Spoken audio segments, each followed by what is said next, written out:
Reverb, the most difficult concept to explain, but the simplest to understand. I know that because I've tried to do this video 17 times already and still haven't gotten it right. I should really write a script. Anyway, reverb is when you talk into a microphone and record what you're saying, and then you add an effect that comes with your mic. It's right here. You turn it up, and then your voice sounds like this. A reverberation, or reverb, is created when a sound or signal is reflected, causing numerous reflections to build up and then decay as the sound is absorbed by the surfaces of objects in the space.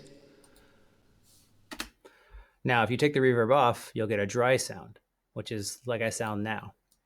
Or like this. Nope, just kidding. Like this. That's a really fancy way of saying that when I talk, it doesn't sound like I'm talking in a very dry room with no echo, But it adds a lot of echo. Like this. but I'm talking in a very wet room with lots of echo. Echo. Now, to be fair, it's not really echo. Echo is when you say something and then it takes what you just said and it lowers the volume and it repeats it after a certain amount of delay. What it really is it's pretending that you're in a room that is very large and hard. I regret my choice of words there, but I stand by it. Big stone caves, large metal and stone churches. And when you stand in those rooms and you sing, it just sounds so big and so deep, especially when you're using like a big old operatic voice.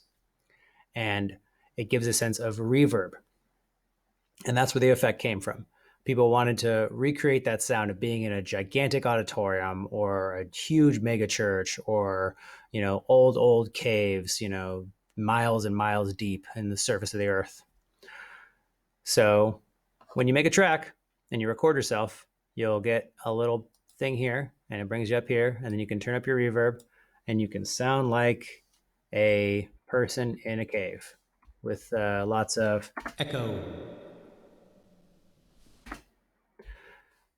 Another word for being in a really reverberant room is a very wet room, because the way I'm talking right now, I'm in a very dry room where you can only kind of hear my voice and a little bit of the room sound. There's a lot more intelligent and well-spoken people out there that made much more informative videos. I'll probably link some in the description. Check those out if you want to learn more about reverb. Otherwise, now you know how to add it to your voice so you can sound like Freddie Mercury and We Will Rock You, or I can't think of any other good songs that have lots of reverb. But yeah. Anyway, if you like this video, that's great.